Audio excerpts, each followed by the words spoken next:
Good evening, ladies and gentlemen. Good evening, one and all. The time is 6 o'clock p.m. Your meeting of the Pontiac City Council is hereby called to order.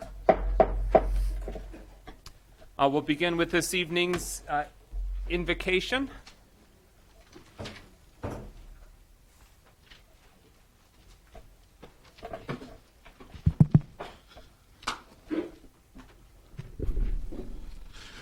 Let us pray. Gracious God, we come truly saying thank you, Lord, for this day. Father, we ask you to be with the city council, be with the mayor, Lord. We ask you as we gather together as one, we ask you, Lord, allow us to be on one accord. Father, we ask you to bless the citizens of the city, bless the councils, bless the mayor of the city. In Jesus' name we pray. Amen. Amen. And please introduce yourself, sir. I am Reverend Jamar Pittman from Liberty Missionary Baptist Church, associate minister there under Pastor Rodney Tolbert. Thank you very much for being here, sir. Let us now please rise for the Pledge of Allegiance, followed by a moment of silence. I pledge allegiance to the flag of the United States of America and to the republic for which it stands, one nation, under God, indivisible, with liberty and justice for all. Please remain standing for a moment of silence.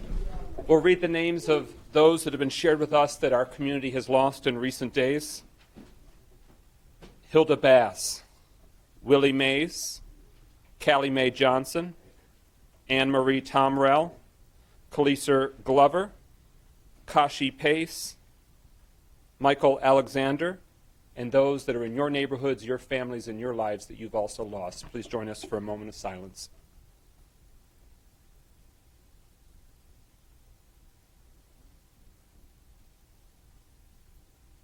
Thank you. Roll call, Clerk Doyle.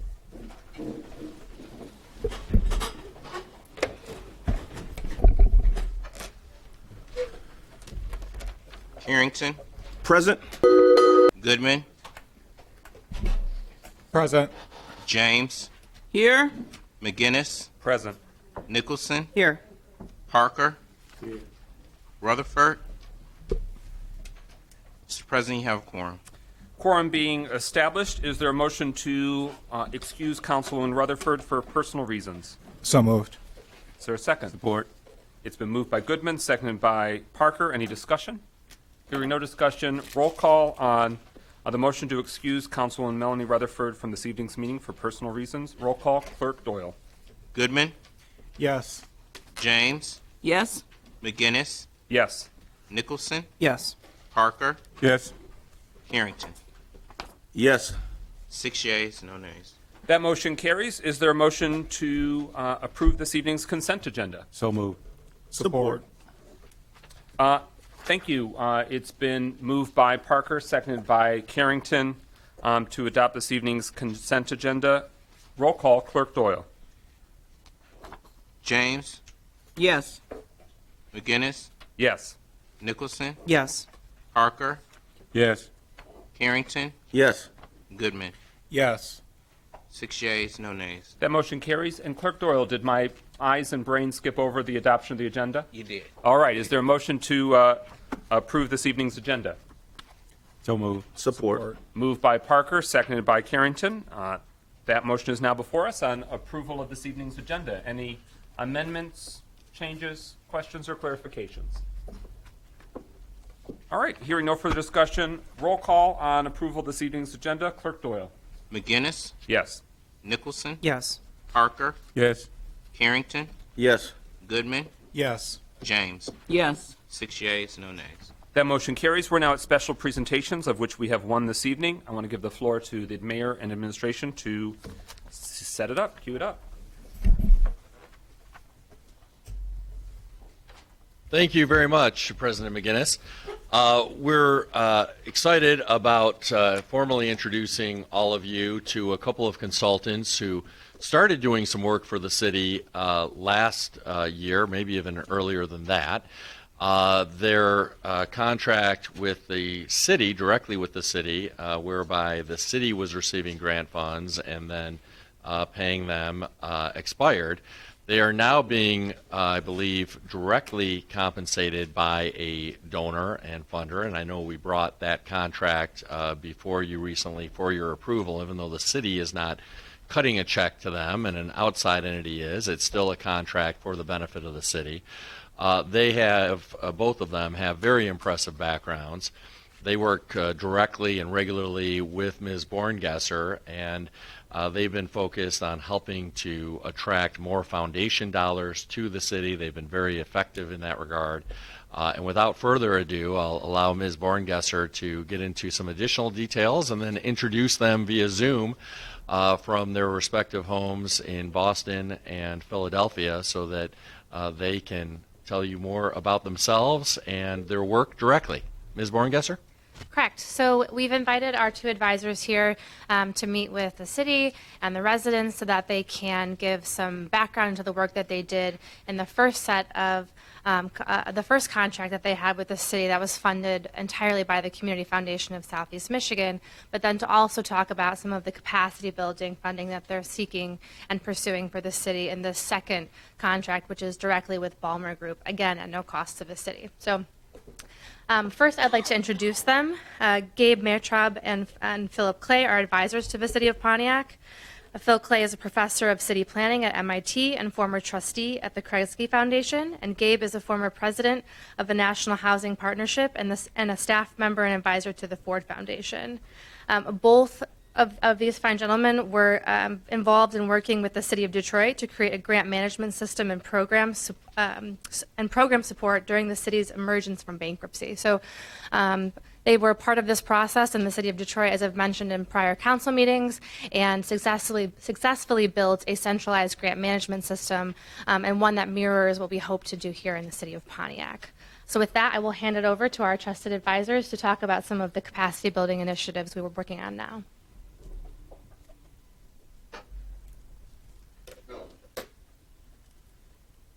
Gabe and Gabe and I are delighted to meet with council.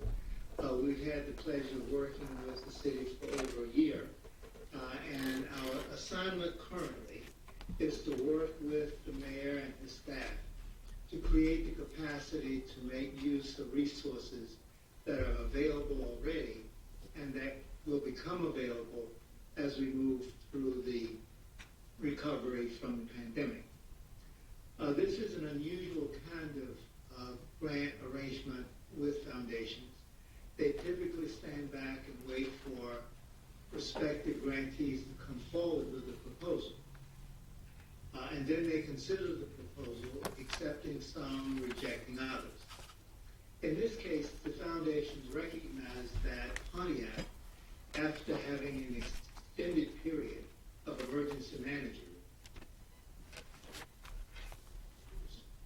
during which the city lost much of its capacity to undertake development and even normal operations, that the city required some help in getting the capacity in place that would allow it to make the use of resources it had and to be an attractive grantee to other funds that will become available or that are already available. So we've been working with the city in building this capacity, and we believe, and the foundations assure us, that grants coming from the city of Pontiac for its priority projects will receive favorable consideration. Now, the amount of money and the time frame are to be determined, though the mayor and his administration, together with us, believe that a grant award ought to be for at least 3 years.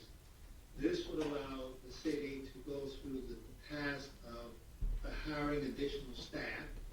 Many of the people who would ordinarily do the resource development, project development, and implementation no longer are at City Hall in Pontiac. These are people who will have to be recruited, and the foundation funding will be the source of that support for a period of time while the city rebuilds its capacity to have a normal revenue stream. The funders are willing to do this because they know, with the resources they have, that they can't give it unless they have confidence not only that the staff is available, but that the city can manage its grant activities. And I'm pleased that the former mayor and the current mayor have supported Alex in building that capacity, and additional support from Baker Tilly.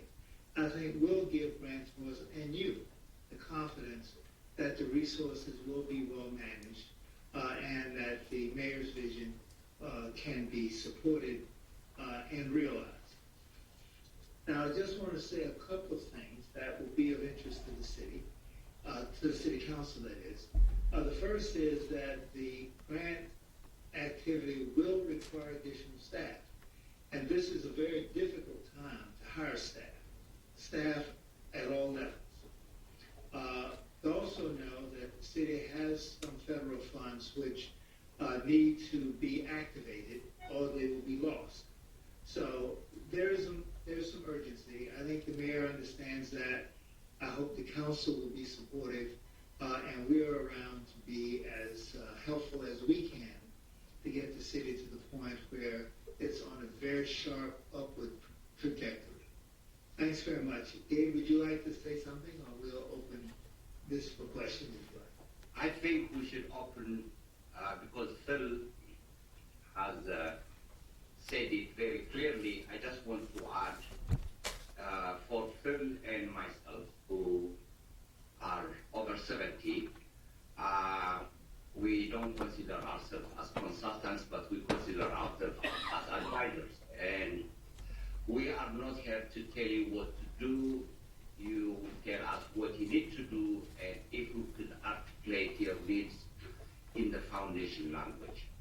The second point I would like to make is, since the new administration came into place at the beginning of the year and the new city council, that has given tremendous amount of confidence to the foundation world. For example, this morning I just talked with the president of Ralph Wilson Foundation, and we keep telling people there is a new sheriff in town, there is new council in town, and they mean business. And thank you for giving us to be part of this great transformation for the city of Pontiac. Thank you very much, gentlemen. And we know that there may be an audio gap, so just give us a clue or hint if anything that's being stated isn't coming through crisply enough. Colleagues, any questions or feedback for this special presentation and the gentlemen who are joining us virtually?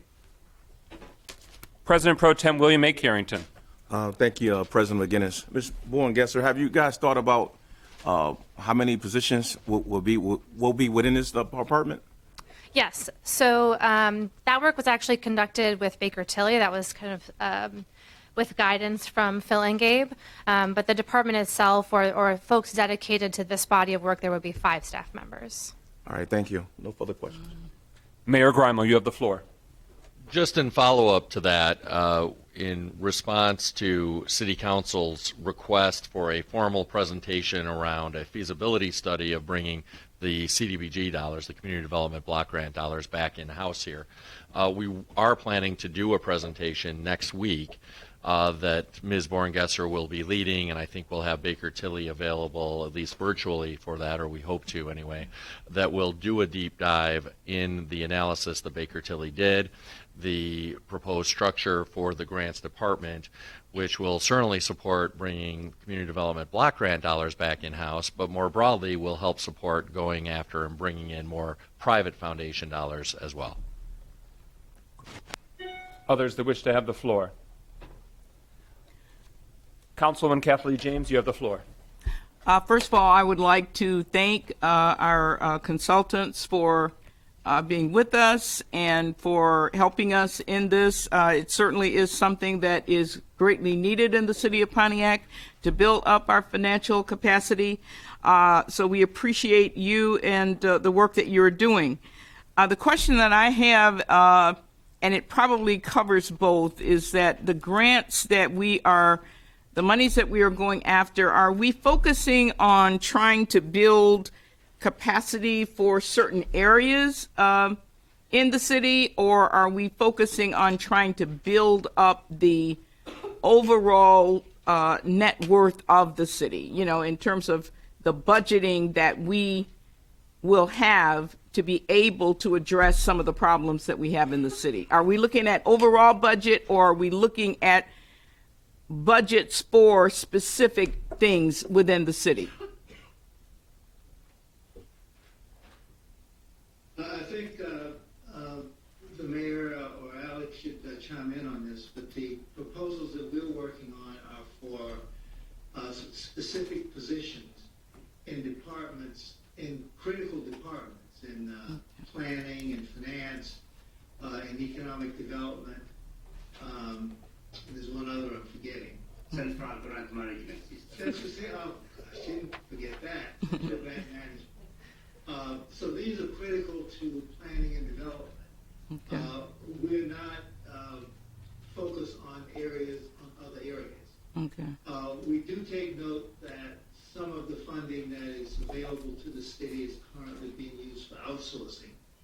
And it will be the mayor's decision how to address that, both the CDBG dollars that you mentioned, but also the other functions that are outsourced. Number one, thank you for your kind words. And number two, our hope and our plan is once we have built the staff capacity at the 3 or 4 departments that Phil has mentioned, we believe there is plenty of money, not only from the foundations, but also both from the counties, the state, and government, above and over the ARP funds that are allocated to the city. In the current configuration, it's a bit, the staff is overwhelmed. They are overworked. They are trying to put fires out every day. We spend lots of time in the office and we see the traffic of people coming, wanting services. So by expanding or enhancing and also increasing the caliber of the staff will be in a very good position to attract more funding for the city of Pontiac, which should have eventually overall improving the budget of the city, meaning the income budget of the city. Thank you. Others that wish to have the floor? Mayor Grimel. I'll take Phil up on his invitation to chime in regarding Councilwoman James's question. I think that's exactly right. So, generally speaking, I think it's fair to say, although Phil and Gabe are the experts, more appealing to foundations to go with very specific asks and requests to build out capacity in specific areas, as opposed to saying, give us a bunch of money and we'll prioritize it as we see fit. So I think coming with very specific proposals to build out specific departments as needed, specific projects as needed, is a more effective way to attract private foundation dollars, and certainly Phil and Gabe have been very helpful in that regard. Now, there's some flexibility around what those departments or projects are specifically. So we have been trying to craft our requests and our grant proposals to address specific needs that are lacking.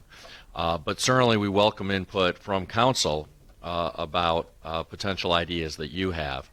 I also do just want to say, I thought maybe Ms. Borngesser would do this, but Phil and Gabe are too humble to talk about some of their specific credentials, but they're both very impressive and very well accomplished individuals.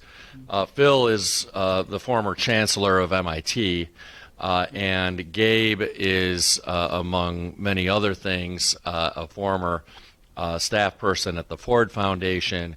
He's the CEO of the NHP Foundation, a nonprofit that's focused on promoting affordable housing across the country. And he's also, I understand, a member of the Council on Foreign Relations. So they're both very, very impressive individuals. And importantly, for our self-interest as a city, very well connected with influential people who have decision-making authority over foundation dollars. Others that wish to have. Appreciate those comments, Mayor, and I would just add that when we talk about building capacity in the core activities, core agencies in the city, those agencies will be free to pursue funds for whatever the city sets as a priority. We don't advise them on what to apply for money to do. But with capacity, they have choices. And with strength, they will be attractive for grantors. I also want to add, I think the mayor, the council, and the executive staff, you are at a great period now. The word about you is there's a new mayor, new city council, they are working together. So they are not talking about what happened the last 8 years or what happened with the 3 emergency managers that literally outsourced everything from the city, including, I told this to the mayor, including the job of the mayor. And you are all familiar with that. We are trying to change, we are trying to advise to change that the core functions of the city should be run by the city. Thank you. Others that wish to have the floor? Gentlemen, my question is, you've spoken to sort of a broader or sometimes intangible benefit to being more competitive and compelling for pursuing external funding, that stability of our municipal government and collaboration of our branches of government. Are there other intangibles or top-level changes that go beyond just capacity or the stability of municipal leadership that we as a city more broadly should be thinking about long-term, including your work with better positioning Detroit to be competitive and attractive for foundation funding and external investment? What are some other intangibles or sort of the arc or the narrative that we can help reinforce that makes us a more compelling candidate with these funding institutions? Well, when you go out to get partners for the projects that can be done with the resources you already have, say nothing of additional resources, partners will judge the city in terms of whether the city is a good partner. And with resources, you become a good partner because you can leverage additional funds. You have funding so you can be particular in terms of who you select as partners, and the possibility of getting a really good set of relationships built both from people in the mid area, but also other companies who are looking for where to locate an activity that you can accommodate in Pontiac. They will look to see, well, if we go to Pontiac, can we be sure that X, Y, and Z will happen? And you will be in a position to say, yes, it will happen. Rather than, I'm sorry, we can't do that because we don't have the resources and that sort of thing. Yeah. So you become a more attractive partner, is the short answer. Yeah, Phil and I have been involved in Detroit for the last 12 years. And we saw Detroit for us is a good roadmap. Of course, some apply to us. Some, when I say us, I mean Pontiac. Some does not apply to us. But you have seen the growth, you have seen the change, which is happening in Detroit. And what we are telling, at least the funders and the people who speak, is actually their money will be much better leveraged because this is a smaller city. They only have to deal with 60,000 population. It's not 130 square miles like Detroit is. So they could see the kind of transformation their funds would bring. So I think that is one of the arguments, at least I would like to use. But if I may also, just the way you are right now, the feeling is really great.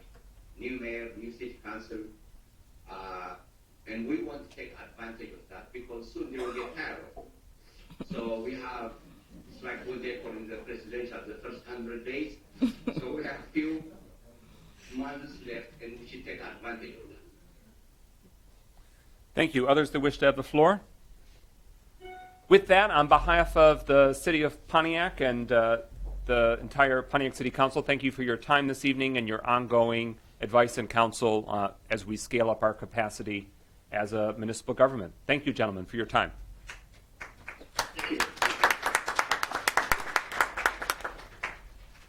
Recognition of elected officials. Are there any with us this evening that wish to have the floor? We are now at agenda address. President Pro Tem Carrington, you have the floor. Thank you, President McGinnis. First, we have Mr. Quincy Stewart.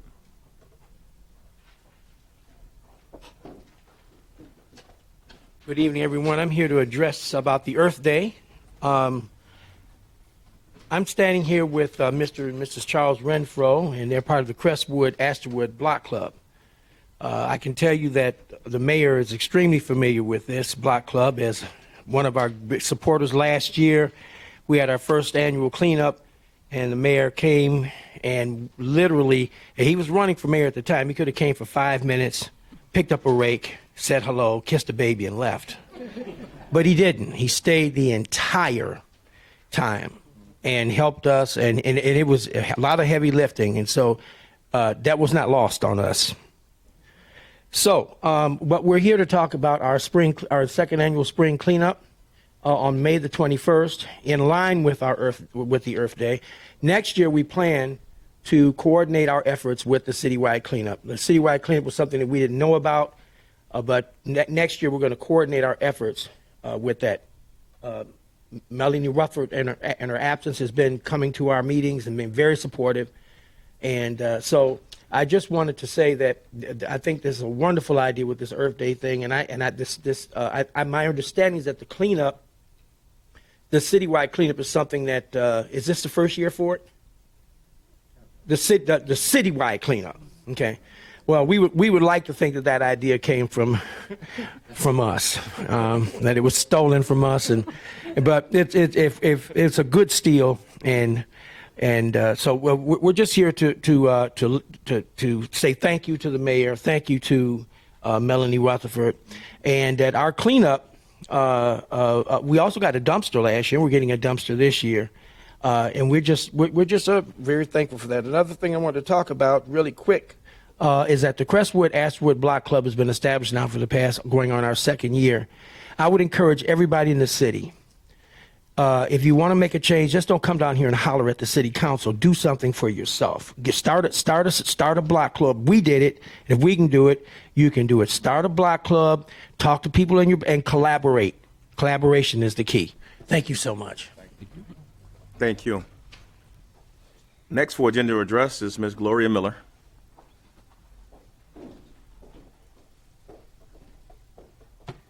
Thank you. I want to address that presentation I just seen. First of all, and when I come down here, I'm speaking to the residents, my supporters, and everybody out in TV land. First of all, where is the administration getting the money from to bring all these projects forward? Keep remembering, I was on the council. I know they trashed this old council a lot, but be careful what you do because you got 4 years to present yourself. I never seen a mayor or a current council criticize another body of government. We made some critical decisions, and you guys going to see what happened with that in time to come. Now, with that being said, it looked like the mayor is taking the easy way out to me. I'm just calling it like it is. He's contracting the whole city out. He's contracting everything out. When you win an election, you bring in your people. This is the first, I know this guy said this is a new sheriff in town. Wait to get to know the sheriff first. That's what I learned all these years of politicians and mayors. You're contracting everything out in the city. You're not going into the neighborhoods. You're not helping the neighbors. So I stay on the street. And as for community cleanup, I've been doing it for 25 years. If I'm back out and don't do them anymore. I just do things on my own. I don't wait for anybody to come in, get in office, or out of office. I do me and my constituents. This contracting out everything is a problem, City of Pontiac. Remember, I was on the council. I know the budget. We don't have the money to do this. And I can't wait to see how we're doing this. Thank you. Thank you. That concludes our agenda address. We are now at discussions. The first being successful Earth Day cleanups throughout the city last week. Wanted to give the council and administration opportunity to reflect on the community-wide grassroots effort that happened in collaboration with the city, community partners, Pontiac Collective Impact Partnership. Would anyone like the floor? Councilman Brett Nicholson, District 2. Sure. So in District 2, we had an amazing turnout. We had over 150 volunteers meet up between Bodette Park on the water side, which is our side of the mill dam, and then also at the Indian Village Park. We cleaned up Telegraph. We cleaned up M59 Huron.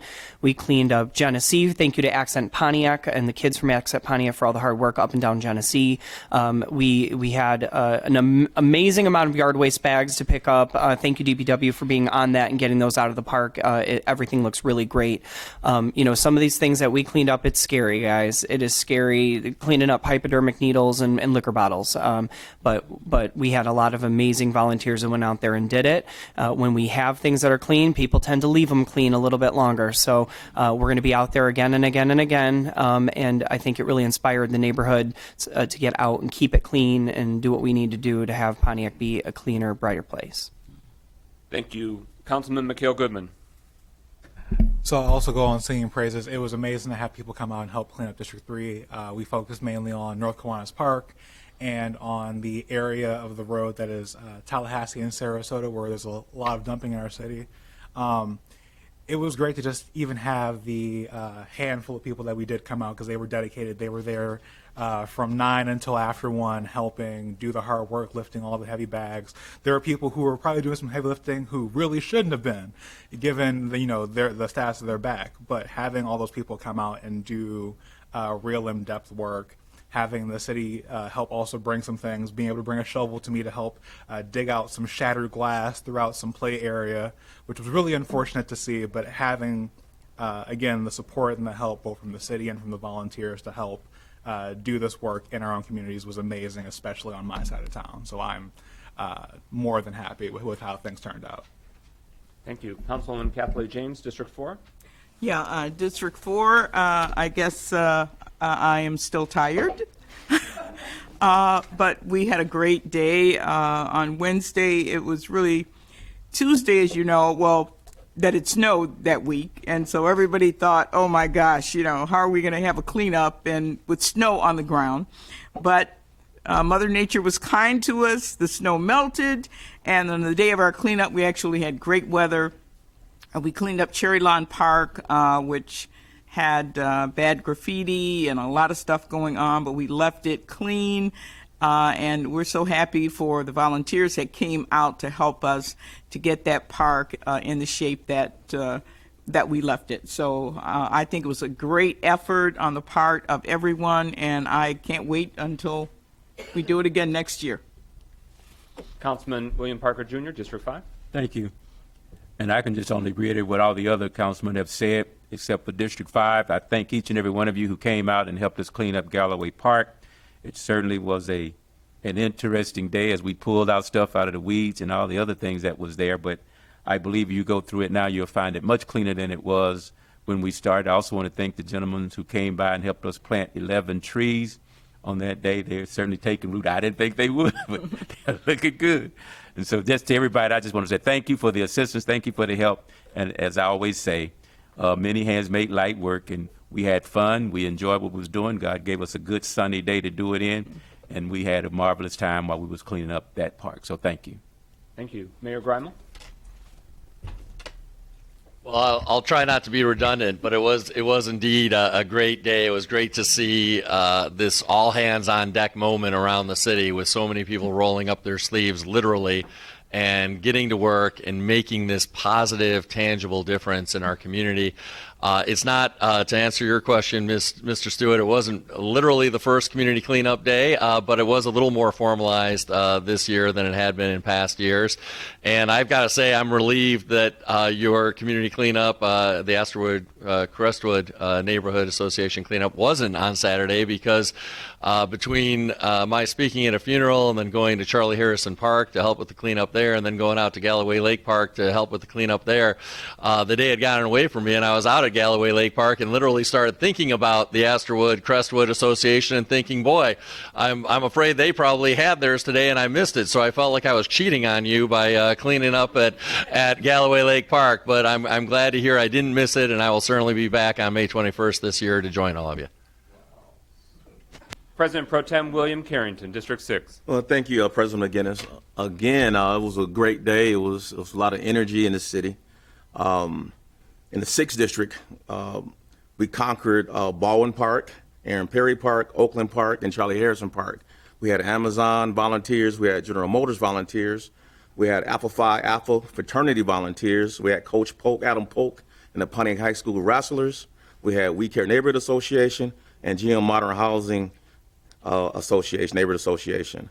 I'd also like to thank Tim Travis as well as the Rotary Club. Throughout the 6th District, we probably planted more trees than any other district this year throughout the 6th District. So I'm grateful for that. And the parks look beautiful, the neighborhoods look beautiful. I also rode around today just to see that we were able to keep that momentum from Saturday, and the neighborhood looks real good. Thank you for the city for getting out and immediately picking up those trash bags throughout the district, as well as those containers that was overflowing in the 6th District.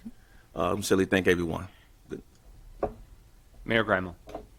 Well, forgive me, I was a little bit remiss. Your thanking of Tim Travis and Goldner Walsh and the Rotary Club, which is really important because they planted over 100 trees in just a day, maybe 2 days. It was a really remarkable effort. But I also wanted to thank the Pontiac Collective Impact Partnership and Samino Scott and Anisha Hanna there for all of their participation, as well as our DPW department. I know that Al, the director, and a lot of the staff worked very hard to diligently and timely pick up garbage that was picked up, to be supportive of these community cleanup efforts, to position dumpsters where they needed to be, et cetera. So I did want to just tip my hat to those here at City Hall who worked very hard to make sure that that was a success, especially starting with our director, Al Cooley. And to continue with that thought, I believe that GFL provided at no cost to the city those large dumpster containers, which is obviously of great benefit to us. To some of the conversation this evening and during agenda address, this presents a more stable foundation that we can build on for next year's Earth Day. So that way, if there's any community organization, neighborhood group, or just committed neighbors and citizens that want to be a part of it in a more organized or formal way, now's a good time to start that conversation amongst your organizations and groups, and we welcome that so we can have an even stronger, even more coordinated effort around Earth Day next year. In District 7, we had it on Earth Day proper. There were 4 organized cleanups that were happening at once. I want to give a shout out to the Woodland Heights cleanup that happened and then a barbecue that followed. There was a group that did a shift along Auburn Avenue and along the Woodward Loop, where there was just a lot of accumulation, especially from traffic and just the wind blowing and collecting by, but also around City Hall here. That there was a group that met up and worked Hill Street and Pike Street and Parkhurst, some of the surrounding neighborhoods. And then at Murphy Park, there was a massive, very successful cleanup. I want to thank the Friends of Murphy Park, residents from not only District 7, but there were residents of District 6, District 2, and probably beyond that I know for certain were there. But Alpha Kappa Alpha Sorority, the Bobby Kaiser Foundation, Ubura Group Gateway, GYC, the Dream Center, Friends of Clinton River Trail, Lancaster Community Center, Flagstar Bank and their staff, Lighthouse and their staff, United Wholesale Mortgage and their employees, and the Water Resources Commission of Oakland County, their staff as well, among many others. So just on behalf of District 7 and our neighbors, God bless you and thank you for sharing your time and your abilities to make a strong difference in that beautiful, beautiful part. There's so much that has happened, but also it identifies so many more improvements that we can make together that go beyond just what 2 hands can do. It will take some concerted investment, and so that's through our ongoing grant pursuits and budget decisions. We're going to try and think about how we can invest as much as possible with our limited resources so that way the residents have the beautiful facilities and public spaces that they deserve. Any further discussion? President Pro Tem Carrington. I'm sorry, President McGinnis, but I left out somebody, and and just blame it on don't blame it on my heart, but blame it on my mind. I'm getting a little old, so I definitely want to make sure that I think the Joneses, ex-councilman, President Lee Jones and his wife, they provided all the food for that day at the Charlie Harrison Park. So they brought their grill out and fed the young man, and it was very successful. Thank you. Others that wish to have the floor?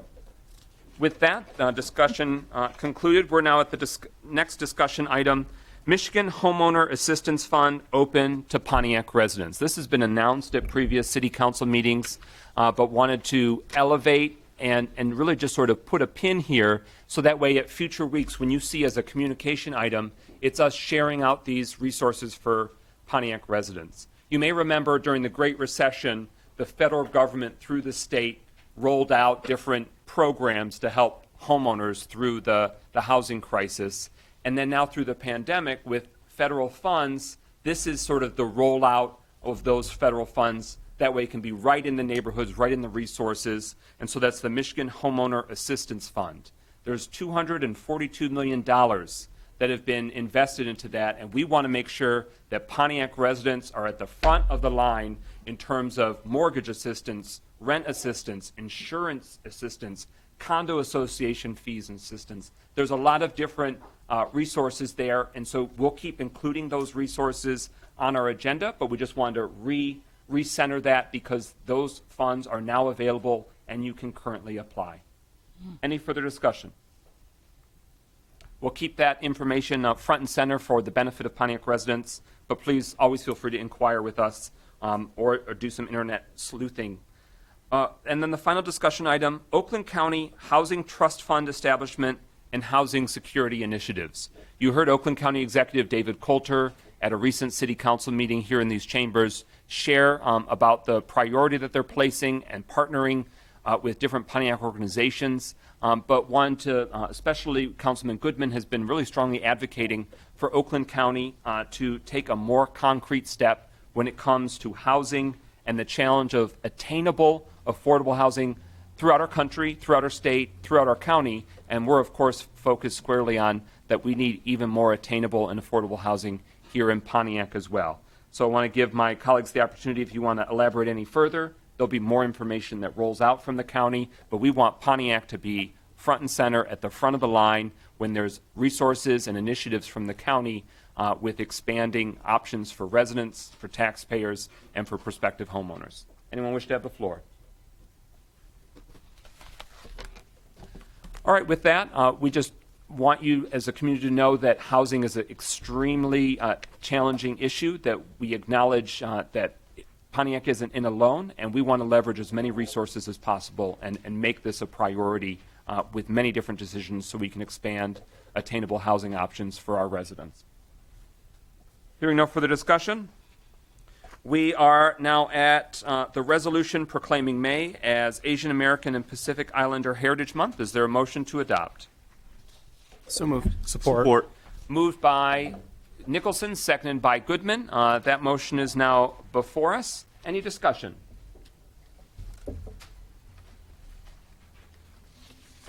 Hearing no discussion, roll call and adoption of the resolution proclaiming May as Asian American and Pacific Islander Heritage Month. Clerk Doyle. Nicholson? Yes. Parker? Yes. Harrington? Yes. Goodman? Yes. James? Yes. McGinnis? Yes. 6 yeas, no nays. That motion carries. Is there a motion to adopt the resolution recognizing Professional Municipal Clerks Week? So moved. Support. Moved by Goodman, seconded by Carrington. I want to give the floor to Clerk Garland Doyle, whose office raised this potential recognition for us. Clerk Doyle.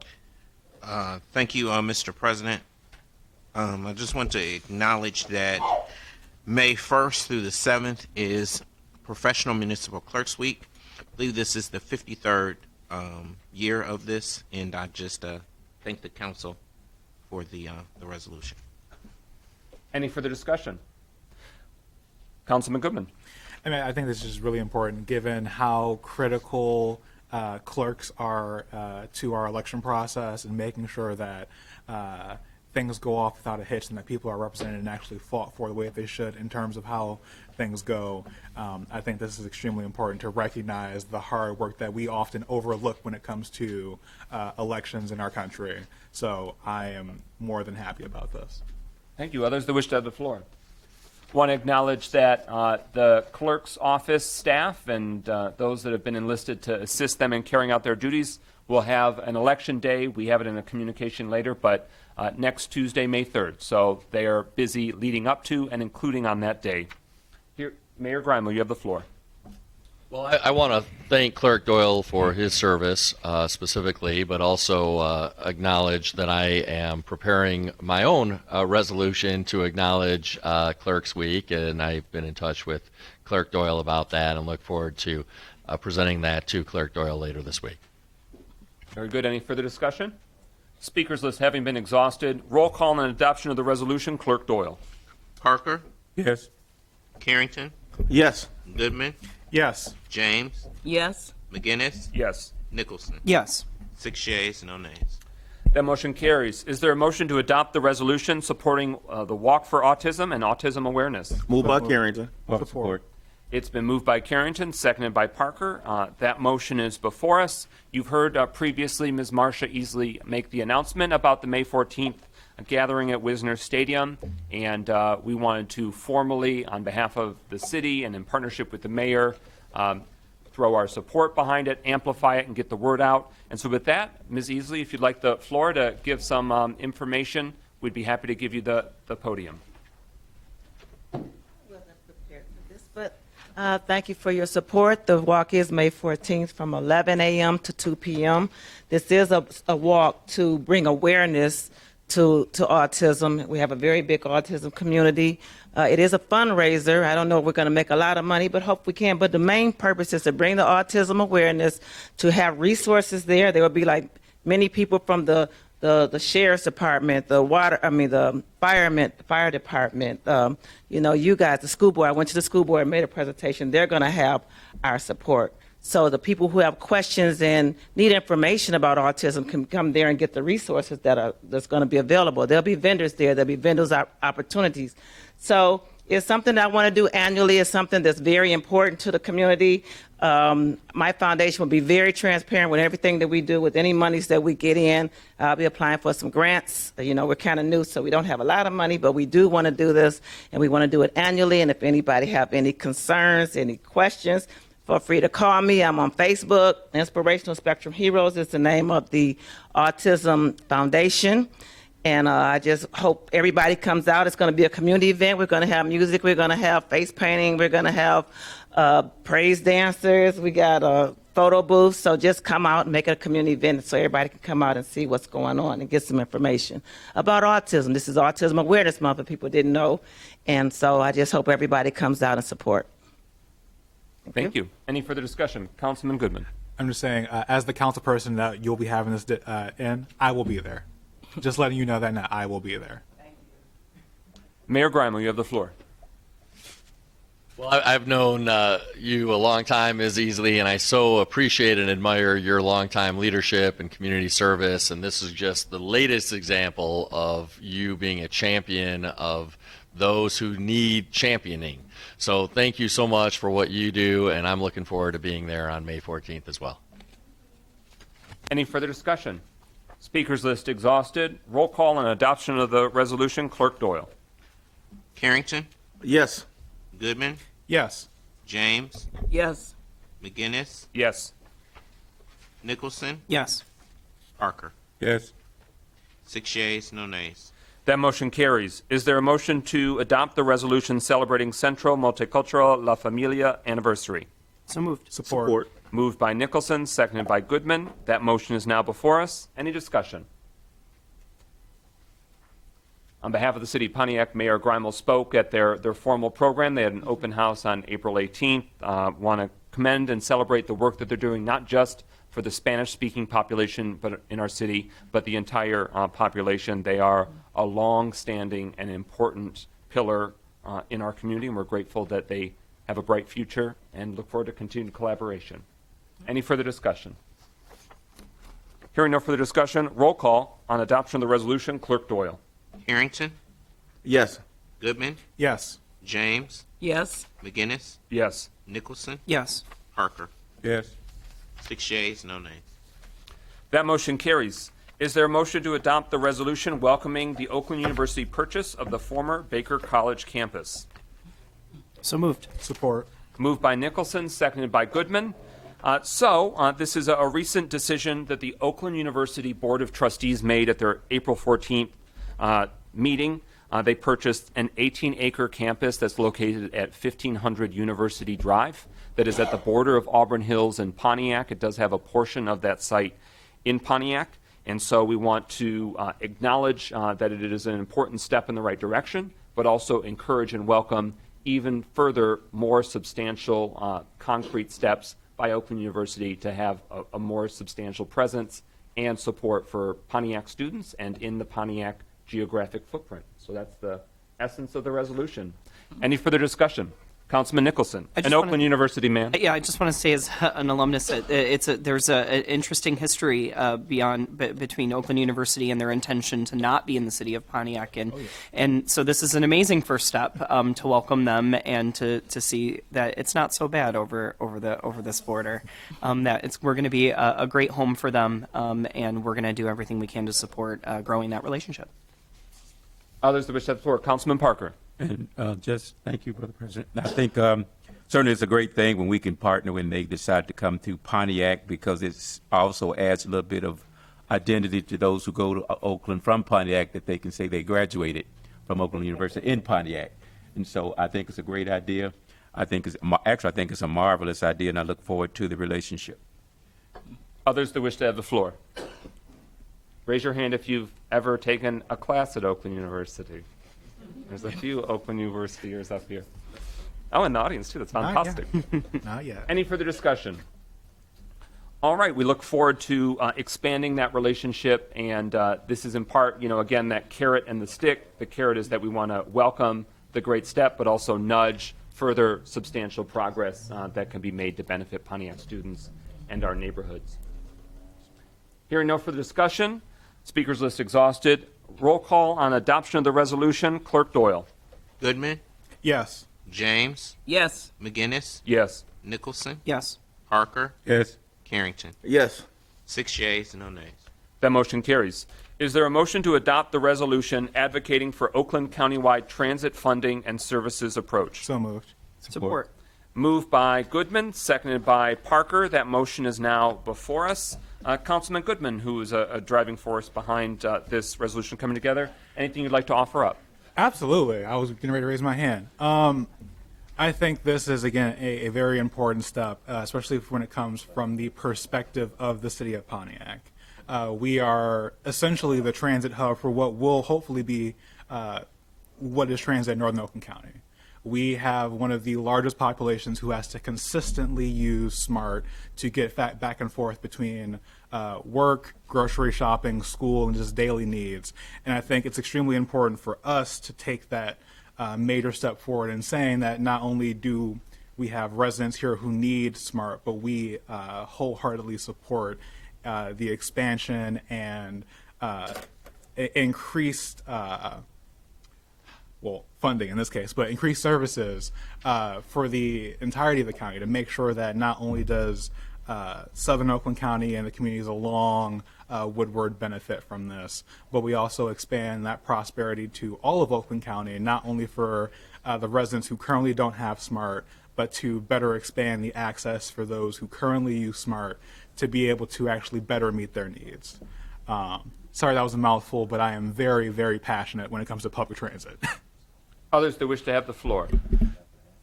For the community's benefit, part of the reason why this is coming before us is that Oakland County's government and their Board of Commissioners and their Public Transit Authority is actively considering putting the question to Oakland County voters in the near future about whether we will essentially have a county-wide system.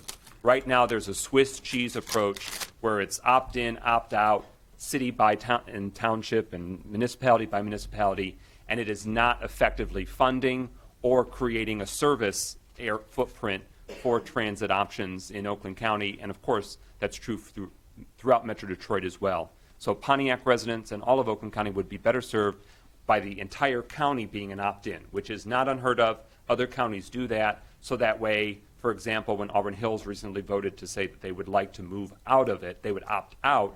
That's just the latest salvo. There have been many other communities decades ago that said, nope, not interested. And so it's been this patchwork system that has not been as effective as it could be or should be.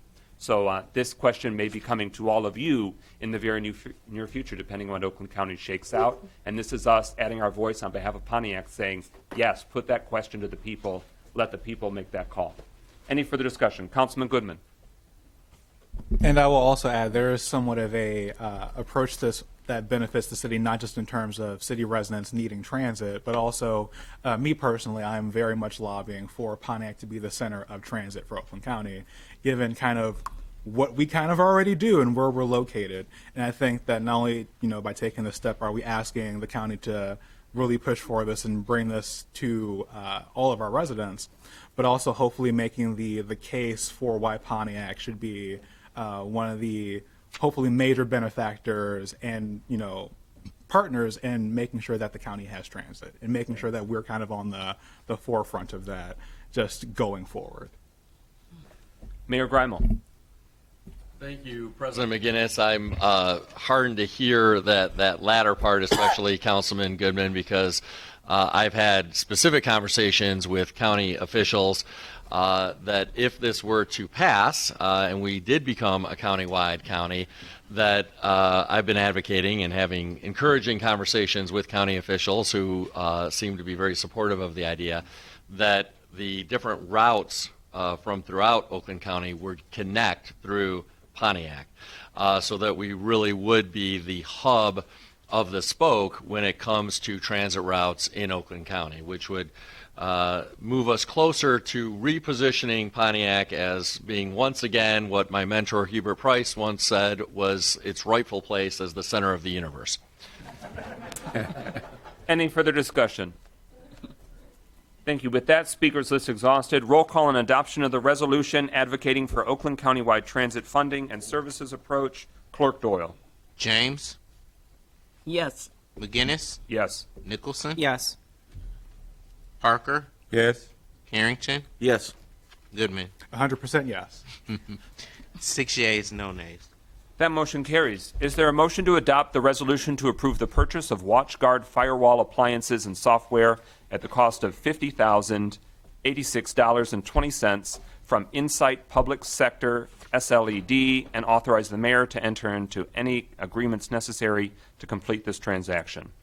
So moved. Is there a second? Support. It's been moved by Nicholson, seconded by James. That motion is now before us. Administration and staff, you have the floor. Thank you, Mr. President. This item was initiated because the State Court Administrative Office, SCAO, determined that the 50th District Court needed more secure firewalls to protect the integrity of its IT system. The City of Pontiac is the funding unit for 50th District Court. Municipalities are required to be the funding units in Michigan for district courts. The 50th District Court is entirely contained within the City of Pontiac, unlike some district courts, and so the City of Pontiac is the one and only funding unit for the 50th District Court. So we had discussions and conversations with the 50th District Court Administrator, and while the total cost of this is identified here, the cost is going to be apportioned between the city and 50th District Court, roughly in proportion to the number of users at each. So the 50th District Court has, I believe, fewer users than we do here at City Hall who actually use computer systems, so their apportioned cost is a little bit less than ours. But this will ultimately benefit both parties, and that's about where my understanding of IT issues ends. So I'd like to invite Mr. Frank Entu to the podium to get into more of the weeds about why this is needed and why it's mutually beneficial to both the court and the city. Good evening, everybody. Well, this is needed because, first of all, we had a state police audit, and the system we already have in place is not is not certified. We didn't know that, and we found out, and then they actually required. They said, well, you must change what you have and make it, according to the state police, requirements, and we did. So we brought these new firewalls. They're not only firewalls. They use other technologies there. They contain antivirus and artificial intelligence inside. So they're very, very upgraded, and they should last us about between 6 to 8 years because they're very advanced. And will be like 2 here in city, and there's 2 go to the 50th District Court, and we connect. I can't disclose everything, but those are connected, through a special technology. Thank you. Questions for administration?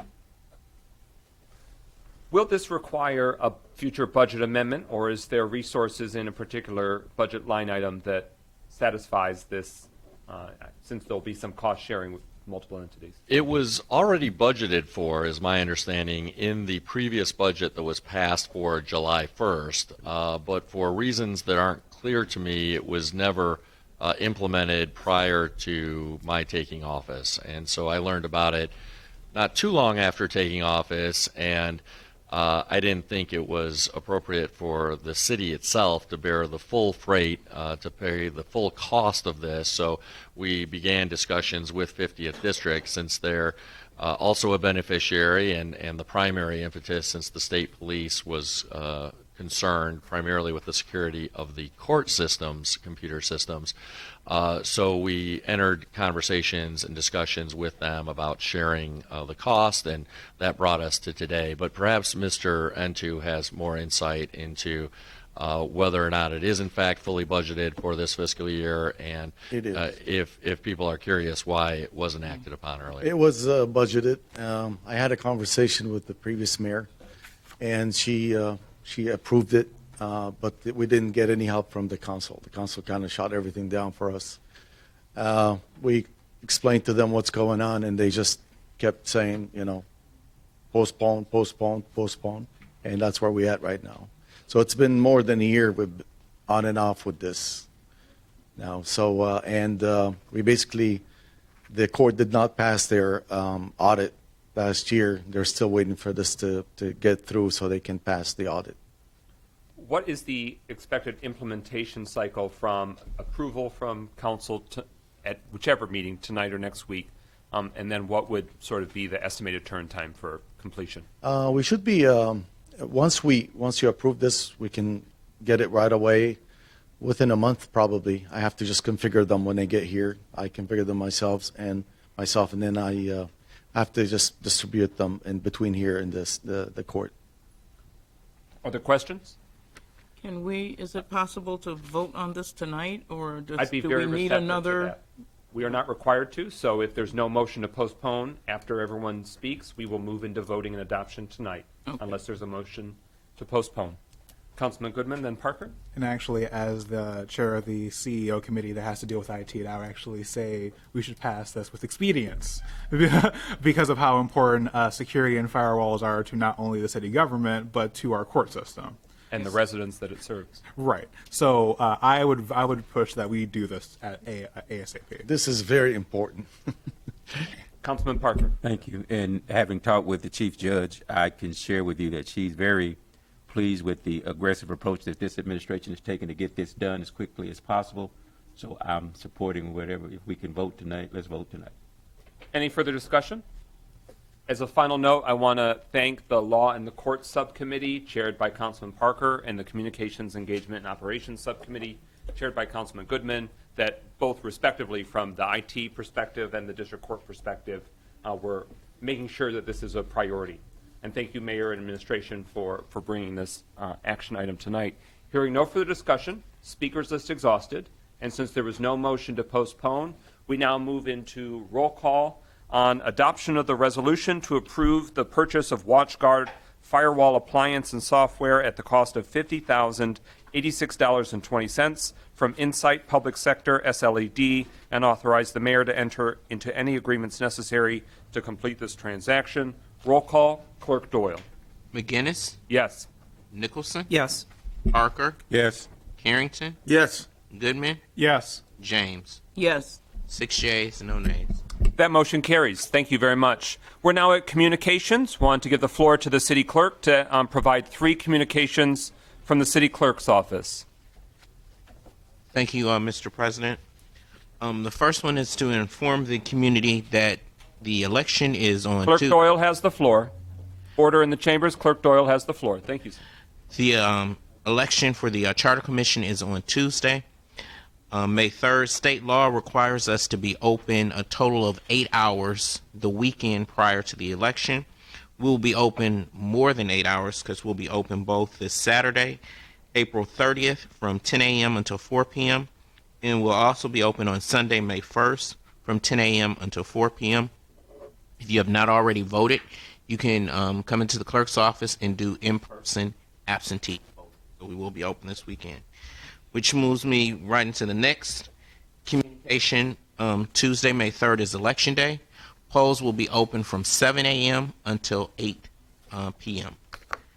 And as a result of the election on Tuesday, the City Council will not meet this a week from today. The meeting will actually be on Thursday, May 5th at 6 p.m. Again, the election on Tuesday is for the Charter Commission. As most of you may know, the charter hasn't been revised since 1982 when it was first enacted. There have been some amendments to the charter, but there has not been an overall revision to the charter. And you can vote up to 9 candidates. Thank you, Mr. President. Thank you. So again, you'll see us again, not on next Tuesday, but on next Thursday, May 5th, 6 p.m., same location, though. We're now at City Council communications. Very briefly, for the community's benefit, free landfill days for Pontiac residents. We had our first one last Saturday. The next 2 are April 30th and May 7th, 8 a.m. to 3 p.m., and that's at 575 Collier Road in Pontiac, with more details, including restrictions on what can be used in the free landfill opportunity at pontiac.mi.us, the city's website. Next, household hazardous waste collection through NoHaz, free for Pontiac residents, is this Saturday, April 30th from 8 a.m. to 2 p.m., and that's at the Oakland County Service Center Complex, 1200 North Telegraph Road in Pontiac.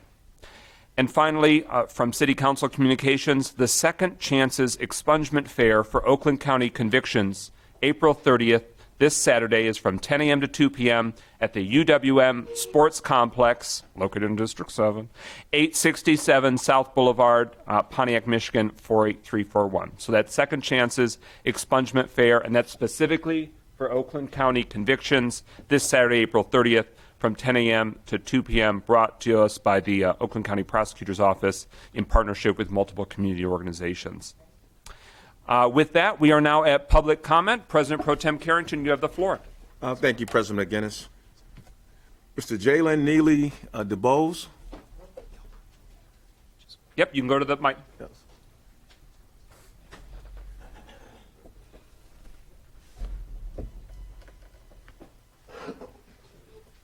How's everybody doing?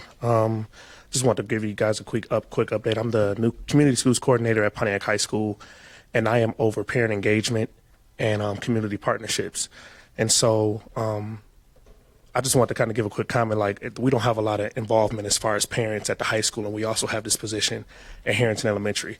And so my position is through United Way, and so we have a lot of funds for parents and students, and we have tons of money to give and tons of resources, but we're having trouble getting parents involved. So I just want to come here and kind of give an announcement that if you guys know any parents who are in high school who need resources, who need anything, food, clothes, anything, to let me know. And I also have a parent meeting this weekend, this Thursday, from 5 to 6:30. And at this parent meeting, we're going to discuss credit help, because some of our parents have issues like financially, so we want to kind of give some credit help, and any parent who comes will receive 3 months free credit repair subscription through our new partnership with 3D Credit. So I think it'll be really, really advantageous to parents to come out.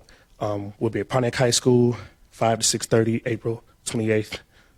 Thank you for your time. I appreciate it. Oh, thank you. Mr. Quincy Stewart.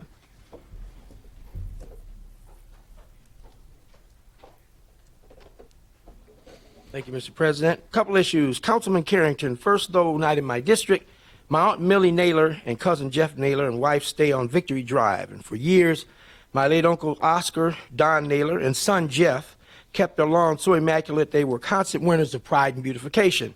Consumers Powers has literally ruined those lawns during some mass line repairs. They need assurance from the city that they will hold Consumers Powers responsible to put those yards back to the exact state they found them in. Secondly, our own Pinklin Thomas, a product of the South Side of Bobby Kaiser, rest his soul, who was a two-time heavyweight champion of the world from 1994 to 1986, and IBO champ from 92 to 93, was recently inducted into the World Boxing Hall of Fame. He stands alongside the greatest pugilists of all time and deserves our local honor, proclamation, recognition from his own, us. He has written a book, Back from the Edge of Hell. He trains and works with youth in Florida, where he lives. He beat drugs and alcohol addiction and celebrates over 2 to 3 decades of sobriety. And he deserves our honor. Maybe invite him up one day, give him his applause, and greet him, and maybe give him a proclamation of some sort. He deserves it. He's ours. And he grew up on the South Side, too, where I grew up. And lastly, on Luther Street, between Howland and Earlmore, there are 3 quarter houses with God knows how many people that are in them. And we don't know what their status is, if they're sex offenders or not. I'm not saying they are, and I'm not saying they ain't. And the places are unsightly, and they've been there for a long, long, long time. I complained about this before, and I'd like to see some action on this because there are kids in the neighborhood, and you got people that are staying. See, what these landlords do, they'll pile a bunch of people in there who are just getting out of prison or whatever and don't have many options. Pile 7, 8 people in there. They're sleeping on the floor, on the couch, in the basement, wherever he can put them, and collect that check every month. That's how they run this. Okay? And so that's what's going on, I believe, over here on Luther between Howland and, is that Highland or Howland? Yeah, Howland. And between Howland and Earlmore. Now, something needs to be, and then across the street, there's a lady running a flea market. For the most part, she's selling stuff. It's unsightly. It's every single day during the summer. They're selling all kind of stuff. And like the people we sometimes can be, we go over there and buy it. So the bottom line is that needs to be addressed, and it needs to be addressed now, because we're not going to put up with it this summer. Not at all. We're going to put up with it. So either y'all do something about it, or we going to do something about it. Thank you, sir. Mr. Kenny Anderson. He's not here. Okay. Andrea Mans.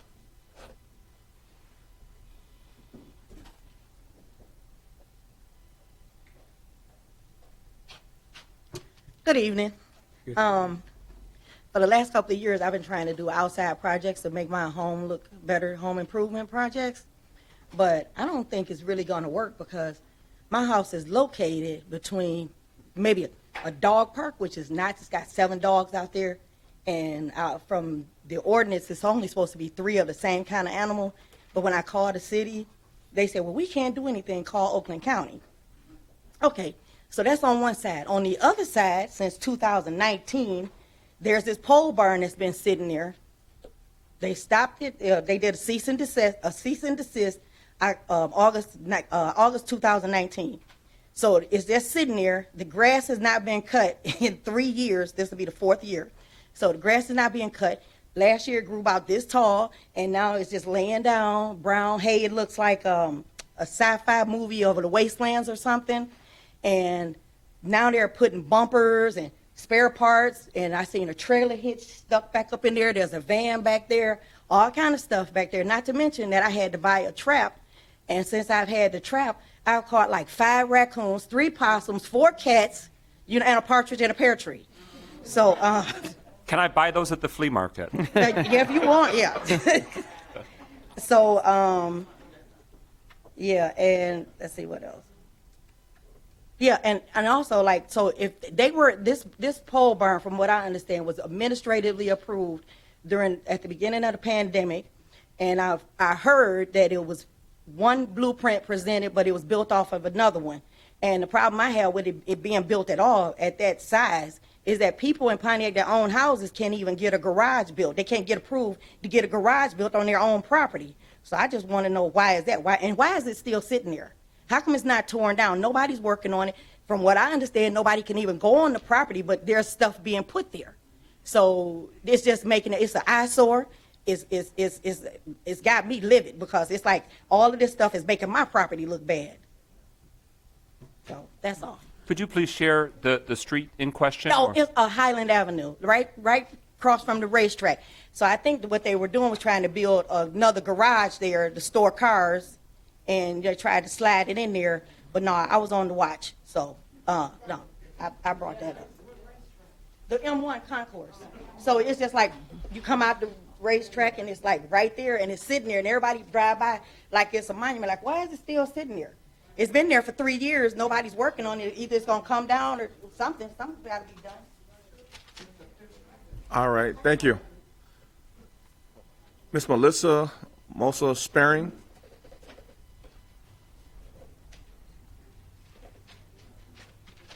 Good evening. So it's me, Melissa, from the cemeteries. I am coming with my bi-weekly update for everybody. So we are currently filling all of the graves from all of the burials from the last fall all the way up until the present day. So what does that mean? That means that we are going out putting black dirt along with the seeds to grow the grass this year. So if you go out there, please be careful on your loved ones' graves. You don't want to ruin the seed that is going into the ground. So we got that. Memorial Day is up and coming quickly here for us. So we will actually be closed in the office for Memorial Day, but we are working a full weekend, the weekend leading up to it.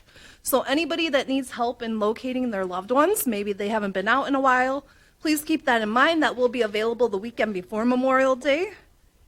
What else? Headstones. We are working very hard. My guys are working around the clock to install every headstone possible that we're getting in from outside vendors or from ourselves to get those on the graves. We do work hard to try to get every mother out there by Mother's Day. We work really hard to get every stone on the property out by Memorial Day. And then again, if we get another shipment, we work really hard to get dads out by Father's Day.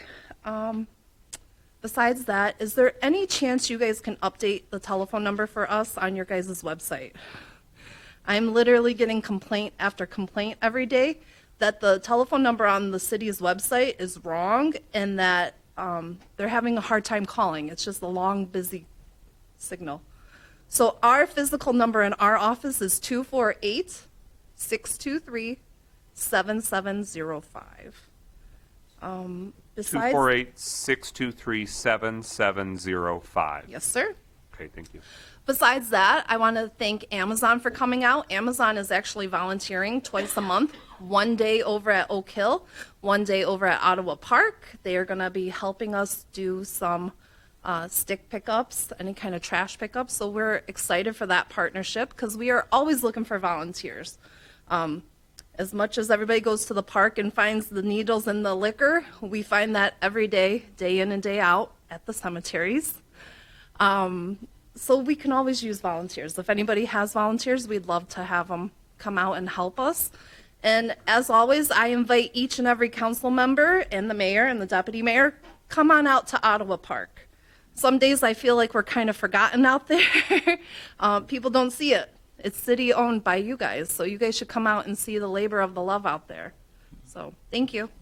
Thank you. And we just checked online, and we saw that that number you provided is at least on one of the pages there. So if you come across what particular page, and we acknowledge that the website is being upgraded and overhauled, as you might have heard at a previous council meeting, but we absolutely want to ensure that no one gets caught in the purgatory of dormant phone numbers on a dormant web page that's still live. Thank you. Ms. Gloria Miller.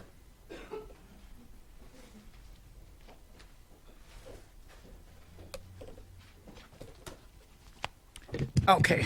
First, I want to start. I don't know who's the chairperson for the subcommittee for, I believe it's you, Michael. I don't know for sure.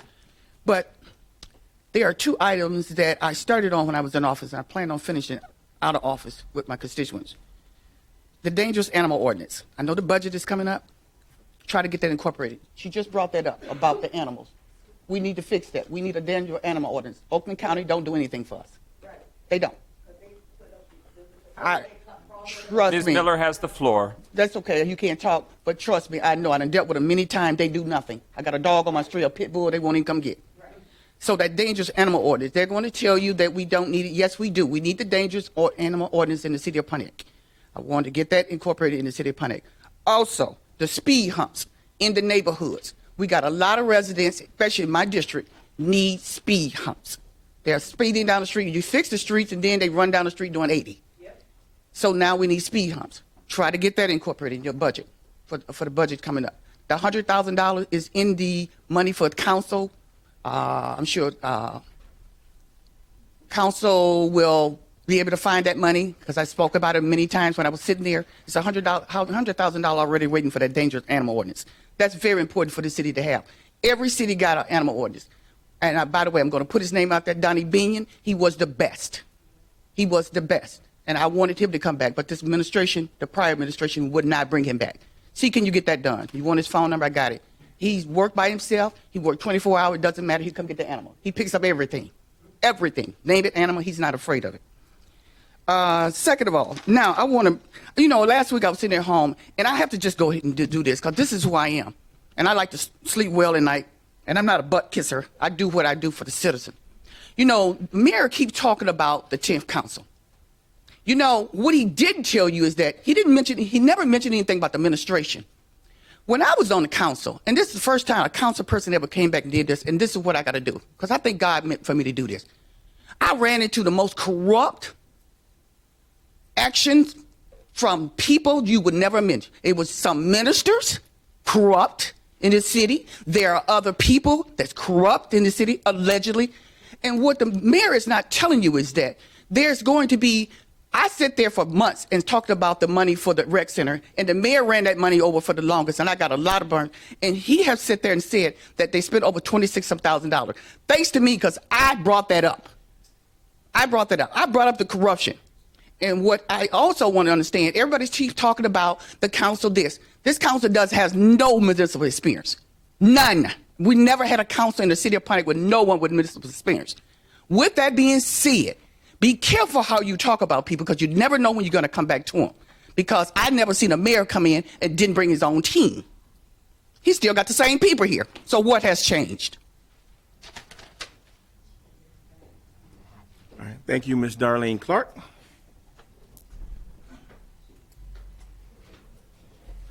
Good afternoon.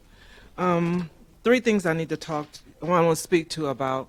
The first one is to Ms. James and to the mayor. I appreciate the parks. I truly do. I think every city and every community need a park. But the question that a lot of citizens are having is that now that the cleanup is over with, who's going to maintain these parks?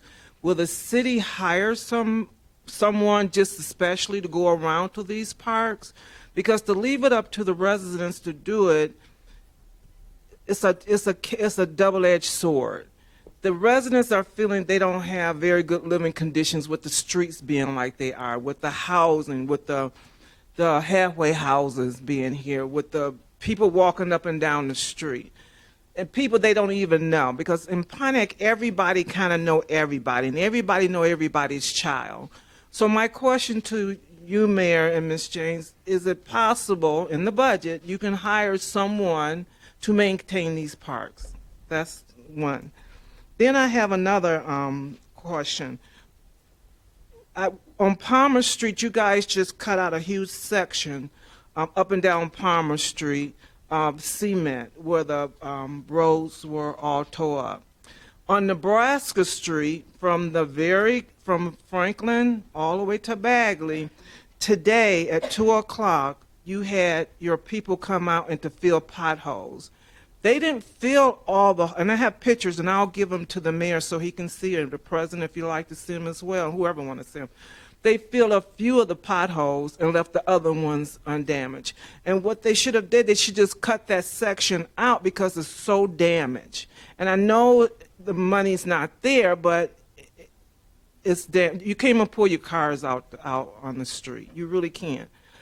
Thirdly, my concern too is that you're like, and I want businesses. I want Pontiac to prosper. So please don't misinterpret my conversation. You having a lot of business come in here. These businesses are getting away with, I say it like this, the people are under the assumption that they're getting away without doing a lot of things. They're not putting money back into our communities. You have M1, like she said, I live over there where she stay at.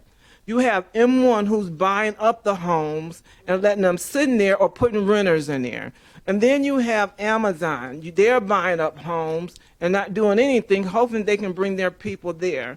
Your Pontiac is only consists of maybe 30 to 40% of residents who own their homes. The rest is renters. Are you pushing the homeowners out or making us responsible for trying to maintain Pontiac and not making the business that you're bringing in here help the responsibility for tearing up our streets? They not only tearing up our... That does conclude your time. Oh, sorry. Do you want... Mr. Tamika Ramsey.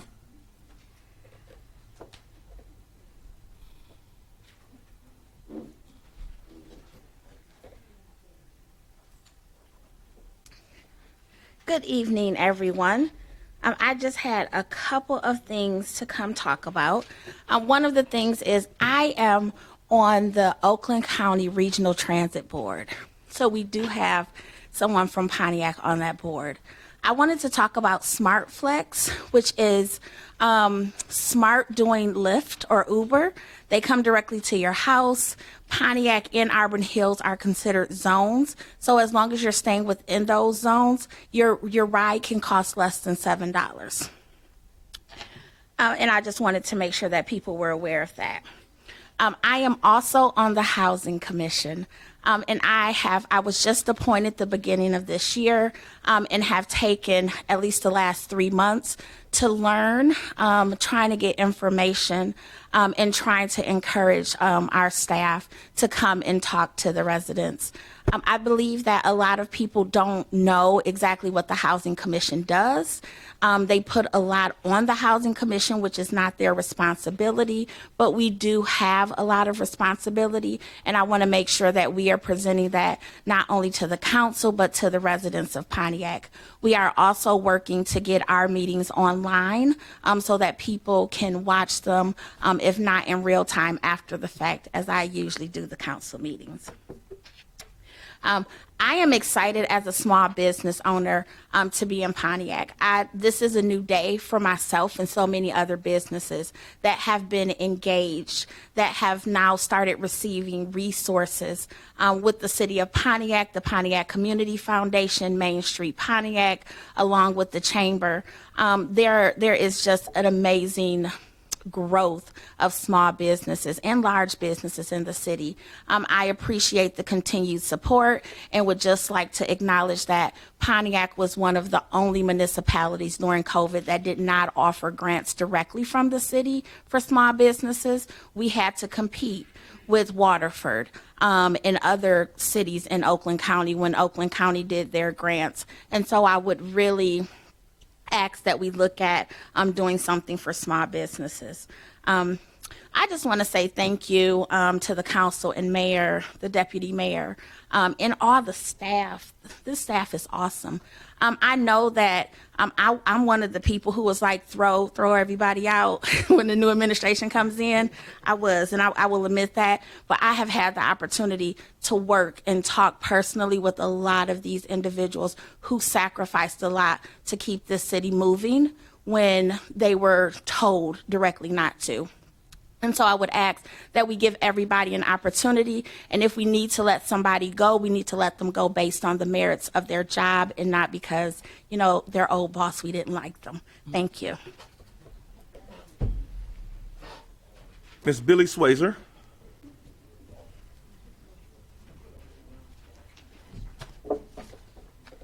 Good evening, Pontiac City Council and Pontiac residents. I am Billy Swayzer, a Pontiac City resident, a GERS trustee who was elected by both the city and the hospital retirees, and a CEPA board director.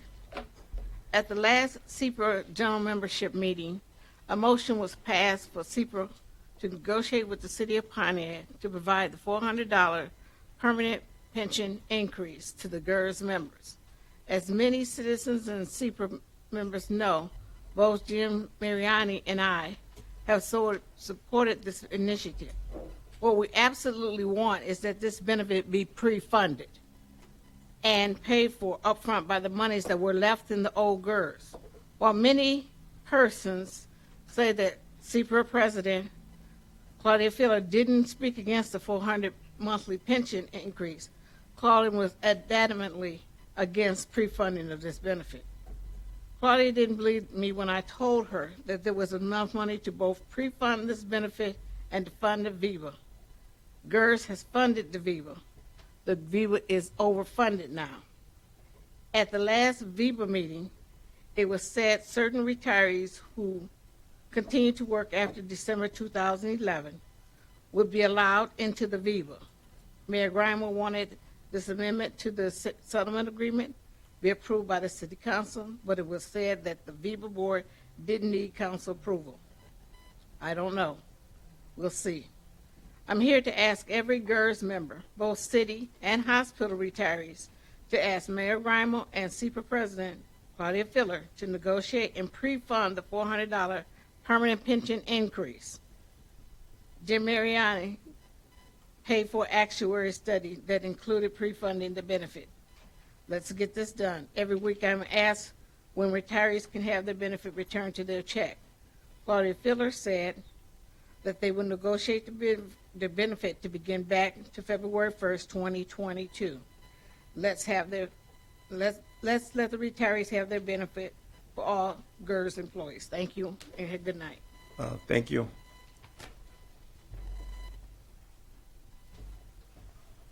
Mr. Bill Maxey.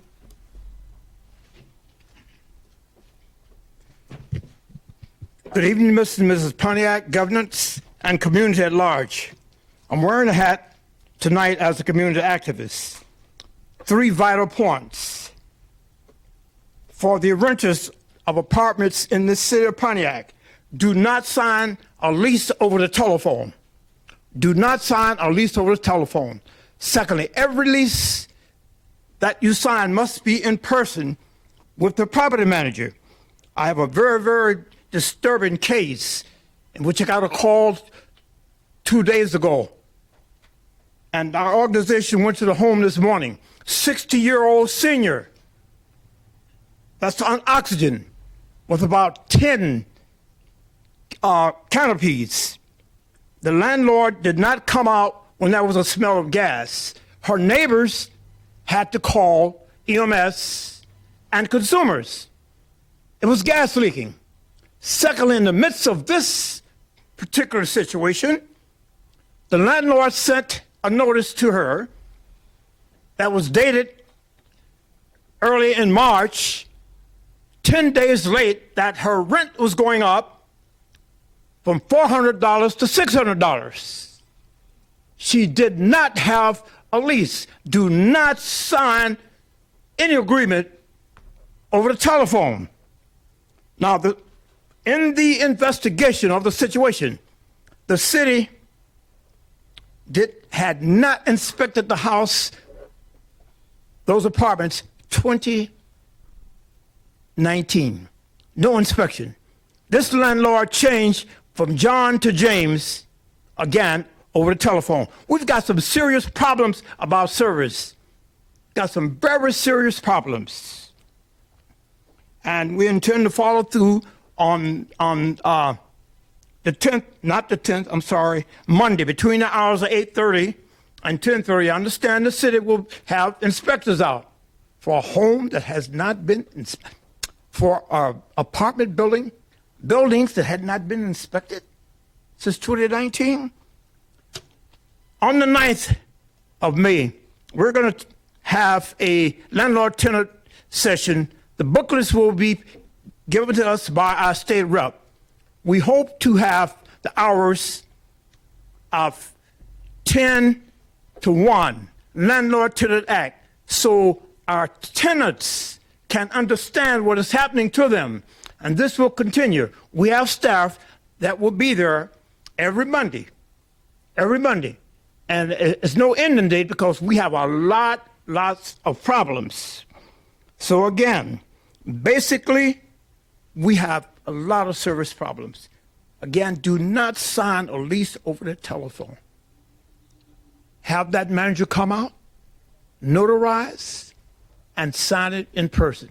Our service areas, as far as our service to the city as a community actives, on a scale of 1 to 10, it's 10 plus 10. Thank you. Thank you, sir. Mr. James E. Sabish.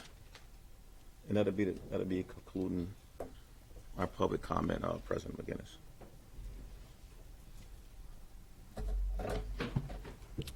James Sabish, Harrington Hill resident. This Earth Day cleanup was a challenging experience for all involved in every park. I'm going to quote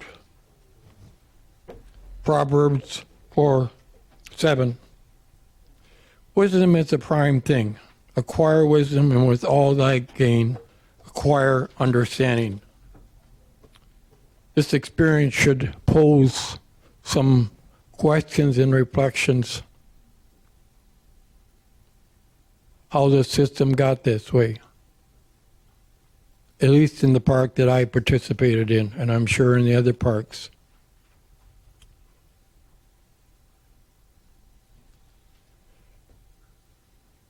I have live traps. I've caught a lot of animals. Cats among pet cats. Trying to relocate wild animals is a challenging experience. They can reproduce faster than you can catch them. I still have live traps, but I don't function them.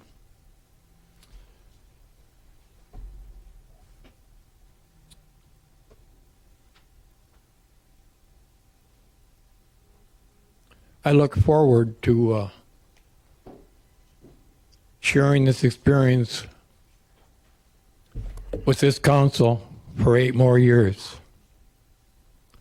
I think we don't need another 12 months to see the capacity of this process. I thank you for your effort, the mayor and the council. Thank you again. Thank you.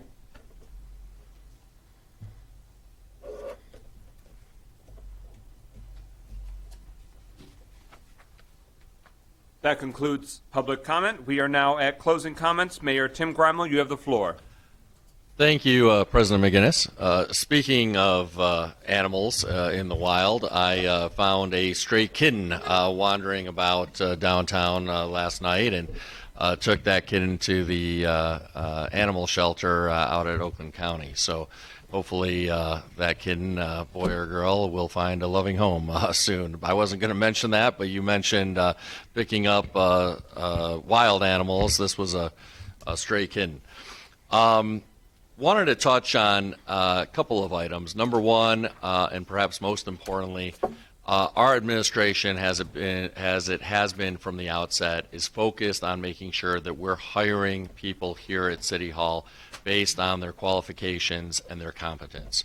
While it's certainly been true that a number of past mayoral administrations have, quote, brought in their own team, end quote, far too often over the years that was done based on politics and political rewards rather than on qualifications and merit. And we are committed to making sure that we're making those decisions based on merit. And so we purposely came into office and put in place a process to evaluate current employees and current staff. We have made a number of changes. I'm sure that we will be making additional changes in the coming months. But again, this process is based on merit. So we have, for example, actually posted positions and interviewed for positions and put in place an actual process to evaluate applicants based on their experience and their qualifications. That's how we have done things from the outset of our administration, and it's how we will continue to do things. We're not simply going to come in and say that because people worked for a previous administration, they automatically have to go. Secondly, a point was made, which is a really important point, that is, it's great to do these community cleanups using volunteers, but we need to do more as city government to maintain cleanliness, to make sure that our parks and our streets and our roadsides are well maintained throughout the entirety of the year. And to that end, we are going to be reconstituting our Parks and Recreation Department, which has not been in existence for many, many years, going back actually really before the emergency managers even it was disbanded. Our budget proposal that we'll be bringing forth before council shortly will include a reconstituted, reformed Parks and Recreation Department. That's important because although the DPW department is currently charged with taking care of the parks, there is no single person in city government, there's no single city employee or city staffer who is charged with looking after the parks. So we want to make sure that we have dedicated personnel responsible for looking after the parks, looking after our senior centers, looking after youth recreation and enrichment programming, and that we're housing all of them in a Parks and Recreation department that is dedicated to those purposes. Similarly, in order to better maintain our streets, it's important that we actually have street sweepers. We had not had a street sweeper in a very long time. It's very difficult to find street sweepers currently, even to rent street sweepers. I know that our DPW director, Al Cooley, has been diligently looking for a street sweeper to buy or to rent, and I'm happy to announce that last week he found one to rent. We hope to ultimately buy some, but in the short term, we at least have secured one for rental. And so we will be able to deploy a street sweeper so that we're keeping our streets in better shape. That will be helpful in the aftermath of some of the cleanups that have occurred, many of which, by the way, this past weekend were in parks, but some of which were along roadsides as well. And so I'm happy to say that you will see a city-operated street sweeper deployed in your neighborhood in the coming weeks and months. Speaking of roads, we've got some good news when it comes to road repair projects. Orchard Lake Road between Voorhees and Old Telegraph has been in terrible shape. As you know, there's been a lot of patching done there, but we really need longer-term repairs. That project had been slated to happen not until 2024, fully 2 years into the future. We have now brought that project forward so that it will occur next year. It will start next year and it will be completed next year. Similarly, we brought forward a year the Franklin Road project that had been scheduled not to occur until 2025, if you can believe that. We have now brought that forward a year so it will occur in 2024. And this is part of what will be an ongoing initiative on our part to accelerate road projects, bring them closer and nearer in time so that they happen sooner rather than later. As I've said many times, this is not as simple as just flipping a switch because some of these projects rely on federal funds and state funds, and those funds are only made available at certain times and are dedicated years in advance. It's also not simple because the engineering and design work has to be done well in advance of when shovels go in the ground. So even if we decide today that we're going to do a project, it takes many months of design work, engineering work, and then also actually letting out the contract bidding process so that we get competitive bids and do it for the lowest cost possible. But we were able to accelerate these two road projects. So again, Orchard Lake between Voorhees and Old Telegraph will happen in 2023 next year instead of the year after, and Franklin will occur in 2024 instead of 2025. We're going to continue to look for opportunities to accelerate these road projects and to do more road projects. We've put in some applications for some federal grant dollars with congressional offices, and we'll continue to aggressively pursue funding opportunities and planning opportunities to do as much road work sooner rather than later.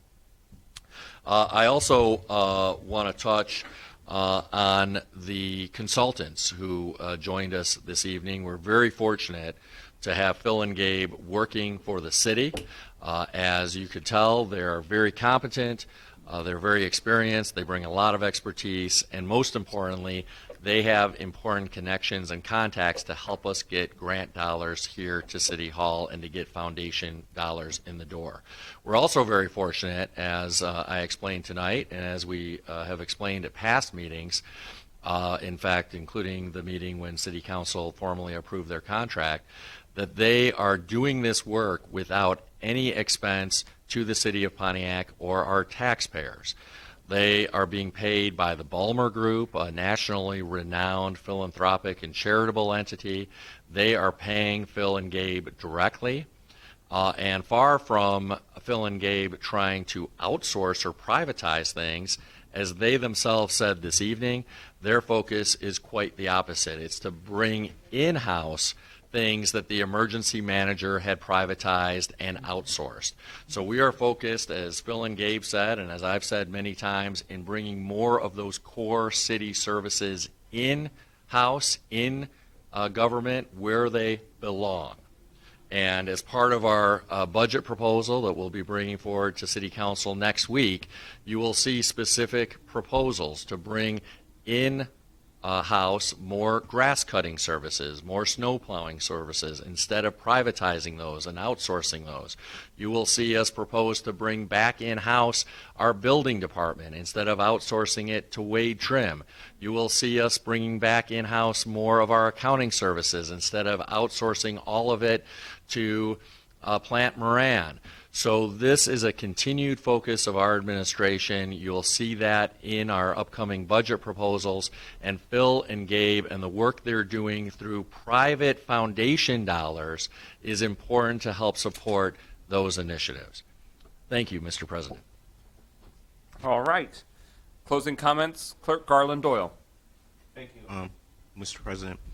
Just to reiterate, the clerk's office will be open this weekend, both on Saturday and Sunday, 10 a.m. to 4 p.m. for voting for the Charter Commission election. Tuesday is Election Day. Polls will be open from 7 a.m. until 8 p.m. You can vote absentee all the way up until Monday, May 2nd at 4 p.m.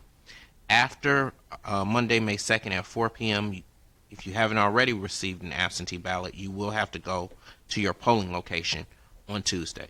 If you already have your absentee ballot, you can return your absentee ballot to the clerk's office all the way up until 8 p.m. on Election Day. Thank you, Mr. President. Thank you. We now move to City Council closing comments. On behalf of Councilwoman Melanie Rutherford of District 1, I just want to share that I made note of what was shared in public comment about the properties on Luther, the flea market concerns, and the Highland Avenue property. Is the address 491 Highland? Does that sound right? No, it would have to be a lower number. Mine is 432, so it's still Under that. 404? Because I know Councilwoman Rutherford has submitted inquiries to some staff about what I believe is this property. So I will follow up with her and share these feedback, the feedback that constituents shared this evening. With that, closing comments, Councilman Brett Nicholson, District 2. Good evening. Over the weekend and the last few weeks, there have been a couple of car accidents that have demolished the entrance to Mount Hope Cemetery. A lot of that fencing has come down. A good number of it has been fixed by the cemetery maintenance staff. However, a lot of the historic brick and iron fencing has been damaged beyond repair. We want to give them and show them all the love that we can while the city and DPW look into traffic controls and what we can do with that intersection to make sure that that it's a safer area and that we have less of that damage happening in future with future accidents. But in the meantime, Mount Hope Cemetery is hosting a spring planting day. This is an annual event that they do. It will be on Saturday, May 14th from 9 to noon. If you'd like to be involved or want more information, you can call 248-350-1900. Last night we had our District 2 meeting. We had over 100 people come to Goldner Walsh. So we were able to hear from all of our a good number of our Charter Commission candidates. Thank you, Ms. Ramsey, for being there. See you in the audience. It was awesome. It's awesome to see 100 people come out and share the passion and the concerns that they have in our neighborhoods. And the mayor was there to answer a lot of questions. Members from the Oakland County Sheriff's Department were there. It was a really great and very informative time. I think everybody who came out with a concern had their concerns addressed, and we'll continue to get those final answers out to those that are seeking those. District 2 is currently underway in planning a garage sale that will happen on a district-wide garage sale that will happen on June 2nd, 3rd, and 4th. We'll have more information in future meetings, but as it is right now, plan for the 2nd, 3rd, and 4th. If you're interested and you want to participate, feel free to share your information and address with me, and I'll make sure that the organizers of that event get in touch with you as to how you can have a sign and be on the map. We have a map that's being created as well, so when people come in, they'll know who's going to have those garage sales and where to go around the district. We'll also have we've also got commitments from a few food truck vendors that will be hosted in private properties. So that way, as we're going from address to address and getting rid of things and finding other things, we can fill our tummies. But that's all I have. Thank you. Thank you. Councilman Mikhail Goodman, District 3, your closing comments. Yes, good evening, everyone. First couple things, I want to circle back to the park cleanup that happened.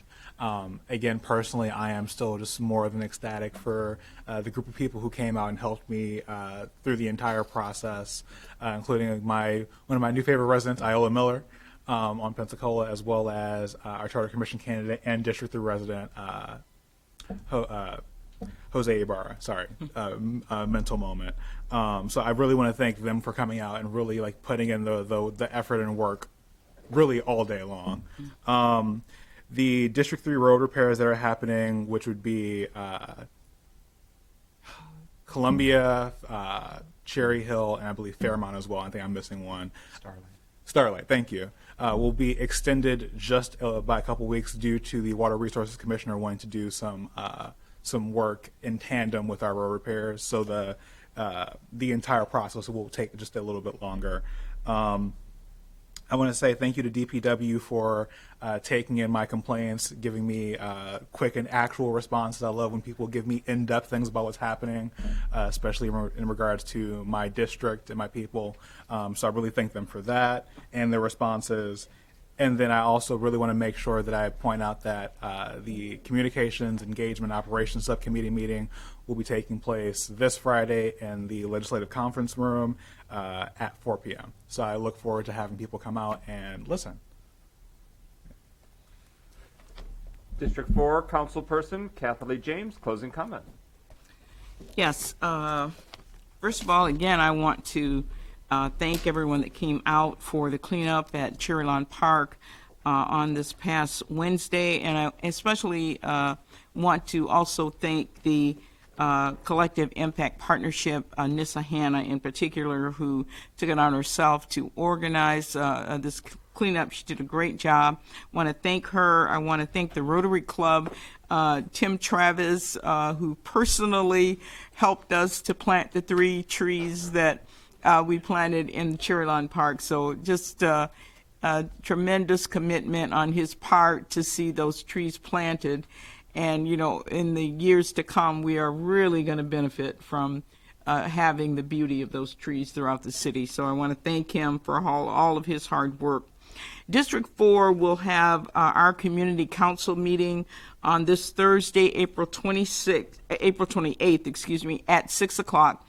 Our meetings are still on Zoom due to COVID. So if you would like to participate, please send me an email so that I can send you the link to our Zoom call. My email is kjames@pontiac.mi.us. That's K, the initial K, last name James at pontiac.mi.us.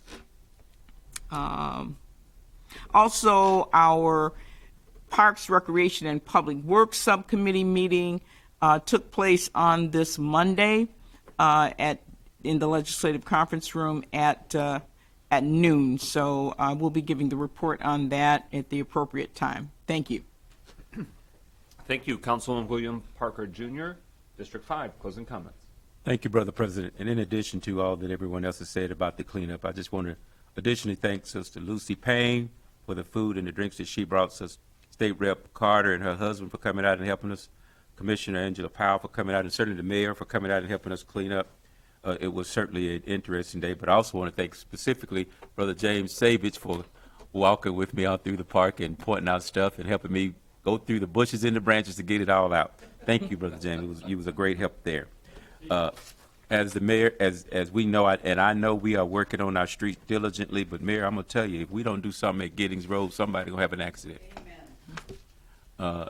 And I know you fixed it because I watched you fix it, but it's worse now than it was before. People are driving into other lanes now trying to avoid the potholes, and somebody's going to have an accident. So, and now there's that big hump. So I pray that somebody can get to it. But I also know that we need to get some speed bumps out on Kettering Road as well as on Bay Street. I know I think there was some funding that was set aside for that by the previous council, but I know that it needs to be done because I've witnessed speeding up on Bay Street and I've witnessed speeding up on Kettering. So, and there's a lot of kids that are in those areas, and they do need to be something put there to put some to call some. Maybe they'll slow down to at least 40 because they're certainly going faster than that.